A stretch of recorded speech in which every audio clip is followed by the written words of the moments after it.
یہ ہم نوجوانوں کے لیے، ہم لوگوں کے لیے بڑی خوش قسمتی کی بات ہے. اور آج ایک بہت اہم موضوع پر ہم جناب ڈاکٹر اسلم پرویز صاحب کو سننے جا رہے ہیں. قرآن اور سائنس اور اردو، یہ بڑا گہرا تعلق ہے. شاید ہی میرے خیال سے تقریباً ہزار سے زائد آیتیں ایسی ہیں جو ڈائریکٹلی سائنس سے تعلق رکھتی ہیں قرآن شریف کی.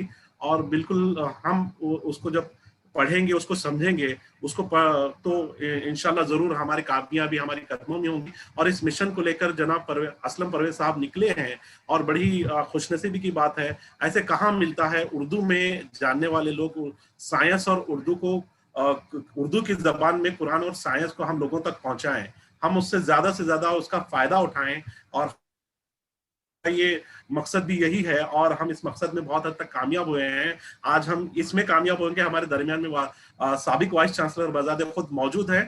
یہ ہماری کامیابی کی علامت ہے. اور انشاءاللہ یہ سلسلہ آج سے جب شروعات ہوگی، اسلم پرویز صاحب سے جتنی بھی باتیں ہم سنیں گے انشاءاللہ وہ ہم اس کو آگے تک لے جانے کی کوشش کریں گے، اور بہت ساری باتوں پر ہم اس پر عمل بھی کرنے کی کوشش کریں گے. میں بڑے ادب و احترام کے ساتھ جناب ایک شعر کہتے ہوئے کہ پھیلائے ہوئے گوشہ دامان تجسس، پھیلائے ہوئے گوشہ دامان تجسس، سائنس محمد کا پتہ پوچھ رہی ہے، محمد کا پتہ پوچھ رہی ہے. تو یہ پیغام کو پہنچاتے ہوئے، سائنس کے حضرت محمد صلی اللہ علیہ وسلم کا پیغام دنیا تک پہنچاتے ہوئے، اردو زبان کو ذریعہ بناتے ہوئے، اس کے ایک جو میسنجر ہیں، اس کے جو پھیلانے والے ہیں، ایک دائی ہیں جناب ڈاکٹر اسلم پرویز صاحب سے میں بہت ہی ادب و احترام سے گزارش کرتا ہوں، درخواست کرتا ہوں کہ آپ اپنے کلیدی خطبے کا آغاز کریں.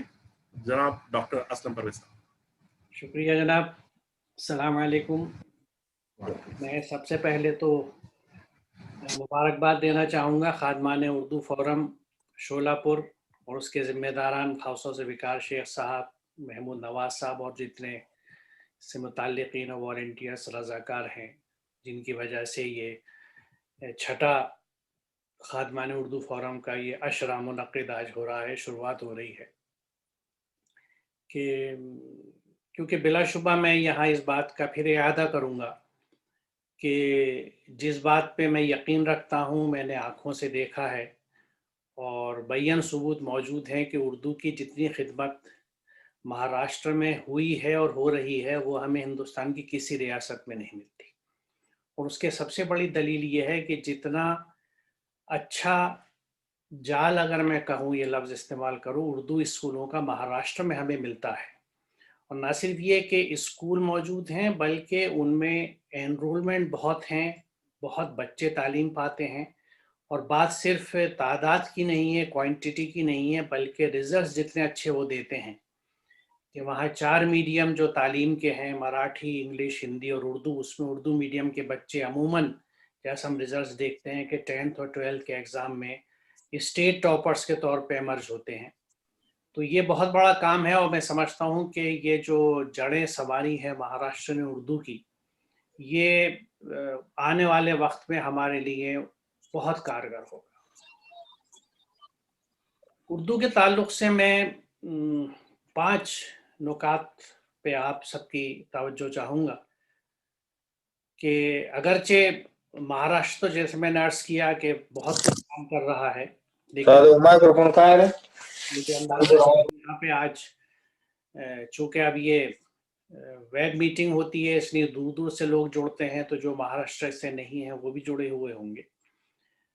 پہلی چیز جو ہے، جو اردو کا مقام ہمارے ہاں ہے اور ہونا چاہیے، وہ یہ ہے کہ ہم اس بات کو ذہن میں رکھیں کہ اردو ہماری مادری زبان ہے. مادری زبان ہم کسے کہتے ہیں؟ جو ہمارے گھروں میں بولی جائے. اور جب ہمارے گھر میں بچہ پیدا ہو تو جو پہلی آوازیں اس کے کان میں جائیں، وہ زبان اس کی مادری زبان کہلاتی ہے. اور آج یہ بات آج نہیں بلکہ برسوں سے، جب سے تعلیم پہ سنجیدہ تحقیق شروع ہوئی ہے، اس بات کو سب ماہرین مانتے ہیں کہ بچے کو سمجھانے کے لیے جو بہترین ذریعہ ہوتا ہے، جو مادھیم ہوتا ہے، وہ اس کی مادری زبان ہوتی ہے. تو اردو کا جو یہ رول ہے کہ یہ مادری زبان ہے، لہٰذا بچوں کی بنیادی تعلیم ان کی مادری زبان میں ہونی چاہیے.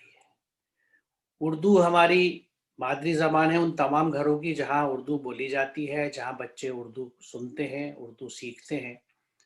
تو اس کے لیے